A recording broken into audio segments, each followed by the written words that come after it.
glória a Deus. Senhoras e senhores, hoje é um dia muito especial, porque é o dia que o Senhor Jesus, ele foi glorificado. Jesus foi glorificado pelo Pai, porque Jesus cumpriu com dedicação, com obediência, a ordem de Deus, que era vir ao mundo, levar o Evangelho, a palavra para os pecadores, levarem eles ao arrependimento e terem uma aliança com Deus. Jesus fez isso. Nem todos quiseram segui-lo, mas os que quiseram segui-lo foram salvos e estão sendo abençoados. Amém? Vamos ler a palavra? Mateus 28, versículo 1. Diz assim, no fim do sábado, ao entrar o primeiro dia da semana. Qual é o primeiro dia da semana? É domingo. Diz aqui, Maria Madalena e a outra Maria foram ver o sepulcro. Então olha para mim, o que está escrito aí? No findar do sábado. Ou seja, ao pôr do sol. O sol estava se pondo e já começou o quê? O domingo, como eu falei para você. Então todo sábado, quando você estiver na sua casa ou na rua e vê que o sol está se pondo, aquilo ali já é o domingo chegando. No caso, você está na rua sábado, vê o sol se pôr, já é domingo. Não tem que esperar da meia-noite. Aqui tem que esperar da meia-noite para virar domingo. Mas em Israel, o sol está se pondo, já é logo domingo. Então, quando o sol estava se pondo, já começava o primeiro dia da semana. E as mulheres foram aonde? Ao sepulcro. Agora olha para mim. Eu já vi religiões dizer que é errado ir no sepulcro. Quem já ouviu isso também? Não é verdade? Que não pode colocar a rosa ou a campa, limpar. Mas aqui as mulheres foram no sepulcro. E foram no sepulcro de quem? De Jesus. Então não é errado ir no sepulcro. Olha só como ensinaram errado para vocês. Quem percebe o pastor? Só que o povo não lê a Bíblia, não entende. E aqui você está entendendo que não é errado. Tanto não é que as mulheres foram aonde? Foram no sepulcro. Mas elas foram fazer o quê? Elas estavam tristes, porque o Salvador tinha partido. Mas Jesus dizia que iria ressuscitar. Ele sempre falava, no terceiro dia eu vou ressuscitar. Ele sempre dizia isso. E chegou o grande dia. Olha o que diz o versículo 2. Eis que houve um grande terremoto, porque um anjo do Senhor desceu do céu. Desceu da onde? Do céu. Chegou-se, removeu a pedra e assentou-se sobre ela.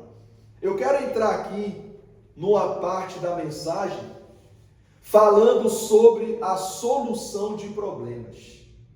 Você vê que Deus, ele não está preso à matéria que a gente vive nesse mundo. A gente vive muitas vezes preocupado com as coisas, se serão resolvidas, se serão tratadas, com as datas, com as coisas desse mundo. Observe que um anjo desce do céu, remove a pedra e fica sentado em cima dela. Isso quer dizer o quê? Que nenhuma pedra impede o agir de Deus. Nenhum problema que você passa, seja na sua vida, na sua família, no trabalho, seja onde for, nenhum problema ele consegue impedir o agir de Deus. Observe que Deus mandou um anjo só, um anjo. Deus podia mandar 20 anjos, 5 anjos, 40 anjos, 1000 anjos. Mandou quantos? Só um, igreja. Basta um. E olha o poder desse anjo. Desceu do céu, como está escrito, removeu a pedra, e a Bíblia fala que ainda ficou sentado em cima dela. Ou seja, o que isso quer dizer? Que Deus, quando quer agir na vida de uma pessoa, ele desce com o poder dele, arranca o mal e ainda fica orientando a pessoa para ela poder seguir em frente. Continuando o versículo 3. O seu aspecto era como um relâmpago, e a sua veste alva como a neve. O que isso quer dizer? Que para nós estarmos na presença de Deus, precisamos ter a consciência limpa, a consciência tranquila.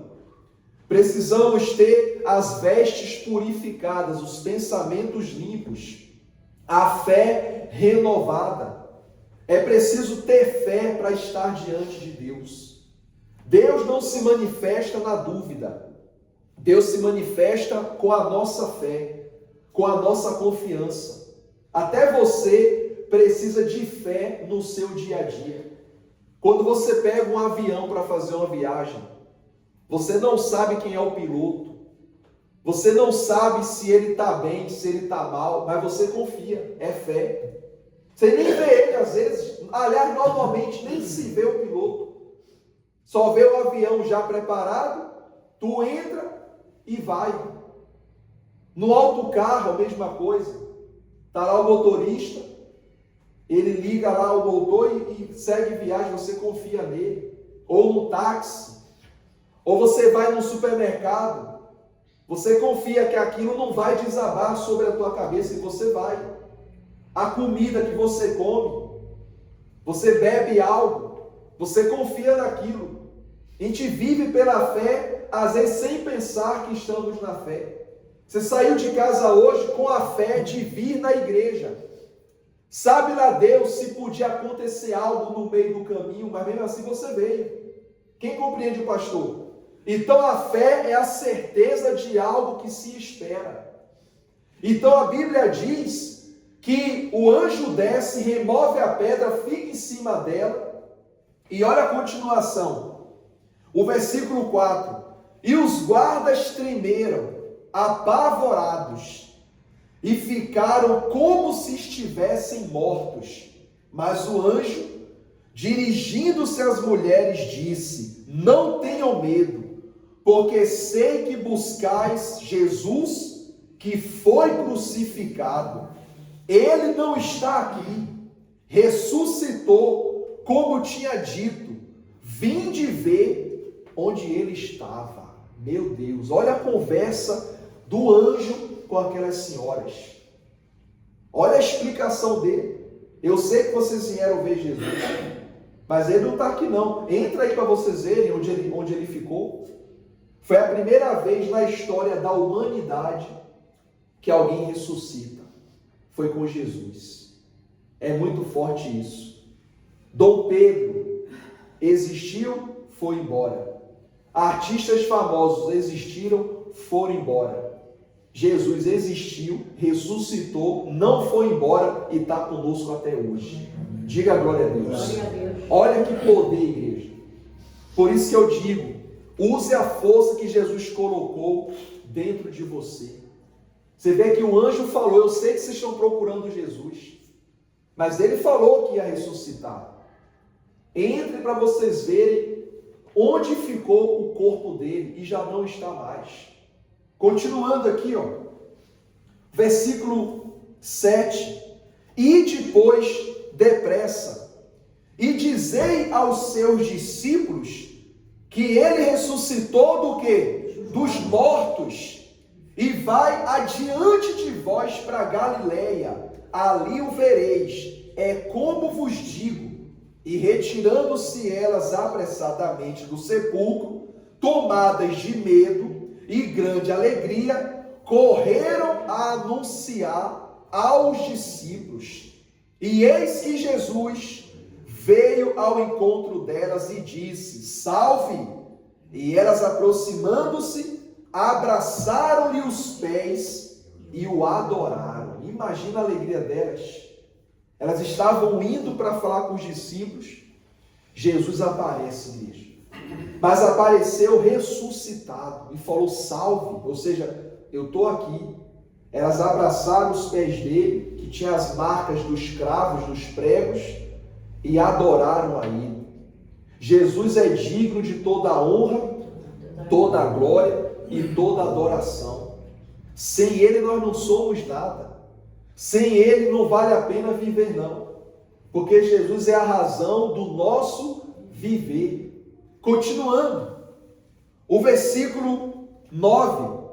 E eis que Jesus veio ao encontro delas e disse: salve! E elas, aproximando-se, abraçaram-lhe os pés e o adoraram. Então Jesus lhes disse: não tenham medo, ide avisar a meus irmãos que se dirijam a Galileia e lá me verão. Olha a organização de Jesus. Ele é organizado. Observe que ele não fazia as coisas de qualquer maneira. Primeiro, Deus manda quem? O anjo. O anjo remove a pedra, senta em cima da pedra e fala com as mulheres: eu sei que vocês vieram buscar Jesus, mas ele não está aqui, ele já ressuscitou. Entrem para vocês verem. Elas entraram e o anjo: agora vão avisar aos discípulos. Quando elas estavam indo avisar, Cristo aparece para elas. E elas abraçam ele e o adoram. Depois ele fala: agora diz aos meus irmãos para ir para Galileia, que lá eu vou aparecer. E aí, igreja, elas foram. Contando assim, parece que foi em 10 minutos, mas não foi bem assim. Houve uma trajetória, houve caminhadas, porque aquilo é tudo longe. Elas estavam no sepulcro, tiveram que ir a pé. Ou seja, e era já noite praticamente, ao findar do sábado, estava, no caso, anoitecendo. E eram só mulheres na rua, caminhando, podia ser perigoso, mas elas foram. Chegaram até os discípulos, com certeza chorando e tremendo, porque é algo sobrenatural. E dizendo: olha, a gente veio agora do sepulcro, o anjo apareceu, Jesus também apareceu e mandou ir para Galileia, porque foi lá que ele começou as maravilhas. Agora vamos para o livro de Atos. Você está em Mateus, passa aí Marcos, Lucas, João e a seguir Atos. Marcos, Lucas, João e a seguir Atos. Diga glória a Deus. Glória a Deus. Amém? Amém. Em nome de Jesus. Atos, capítulo 1. Quem encontrou? Atos 1. O versículo, igreja, é o 8. Atos 1, versículo 8.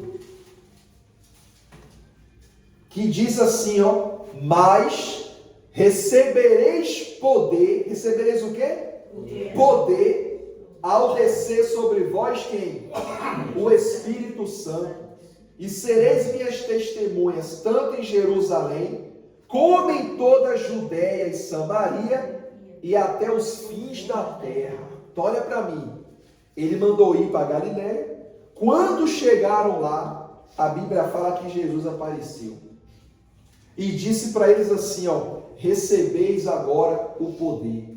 Recebereis poder ao descer sobre vós o Espírito Santo. Faltava a eles receberem o Espírito Santo.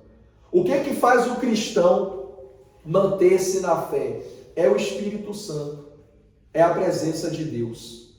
O que faz a gente abrir o nosso entendimento? É o Espírito Santo. O que faz as pessoas gostarem de você? É o Espírito Santo. E o que faz as pessoas te odiarem? É o diabo que está nelas, que fica incomodado com você que tem o Espírito Santo. Quem compreende isso? Então, não vale a pena se estressar, se enervar. Fique em paz. Você não fez mal a ninguém, você é uma pessoa tranquila. Se a pessoa não gostou, problema. Há um montão aí que gosta. E você não está aqui para agradar ninguém, nem Jesus agradou. Imagina nós que somos falhos e pecadores. Então ele fala: recebereis poder ao descer sobre vós o Espírito Santo.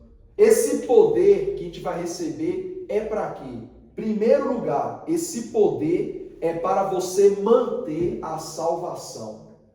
É o principal. Ah, esse poder é para ganhar muito dinheiro. Nada disso. Esqueça dinheiro. Esse poder é para você manter-se na linha da salvação e não se perder. O dinheiro é algo que não foi Deus que criou. Foi o homem da terra que criou para poder ter troca de benefícios, comprar coisas, vender coisas, negociar. O que Deus criou para nós é a fé pura. É a salvação. É o Espírito Santo. Diga assim seja. Então, quando ele fala recebereis poder, é para você manter-se firme na fé. Esse poder também é para quando alguém fazer algo contra você, o mal é quebrado em nome de Jesus. Eu trabalho com um colega meu e, coitado, ele teve uma situação na ciática, na lombar, e ele anda meio manco, né? Ele é novo, tem 23, 24 anos. E eu fiquei com dó dele. E hoje eu falei com ele, seja curado em nome de Jesus. Falei mesmo na fé, que a gente tem que passar fé para as pessoas, não tem que ter medo não. Eu até trabalhei com a minha camisa escrito Jesus, todo mundo olhava assim. E eu não tenho vergonha de Jesus, igreja. Temos que ter vergonha dos erros e falhas, de Jesus jamais. Quem percebe o pastor? Uma vez em outro emprego, eu fui trabalhar com essa camisa, e o patrão não pode trabalhar com essa camisa. Eu falei com ele, você tem vergonha de Jesus? Não, não é isso, então deixa eu trabalhar em paz, velho. Há quem use t-shirts com palavrões, ninguém fala nada. Eu estou usando com Jesus. Qual o problema? Não estou pregando, eu estou trabalhando. E ele calou-se, ficou sem graça. Quem percebe o pastor? Não tem que ter vergonha de Jesus, não. Tem que ter coragem mesmo. Eu saio na rua com essa camisa, o pessoal até olha assim. Não estou nem aí para quem olha. É para queimar o diabo mesmo. E é grandão o nome assim, ó, Jesus. Vou ver se a Daniela compra outras camisas para mim para eu usar. Diga glória a Deus. Amém? Jesus tem que ser glorificado, exaltado. Porque se não fosse Ele, a gente não estava aqui. Se não fosse Jesus, não teríamos salvação. Ele é a razão do nosso viver. Diga glória a Deus. Glória a Deus. Sem Jesus não dá. Repita comigo. Sem Jesus não dá. Então Ele falou, vocês vão receber poder ao descer sobre vós o Espírito Santo. E o Espírito Santo veio, tocou nos discípulos, os encheu de virtude e eles foram abençoados. E que essa palavra também abençoe mais e mais a vida de vocês em nome de Jesus. Amém? Quem toma posse dessa palavra, igreja? Amém? Pode guardar sua Bíblia, fique de pé, por favor.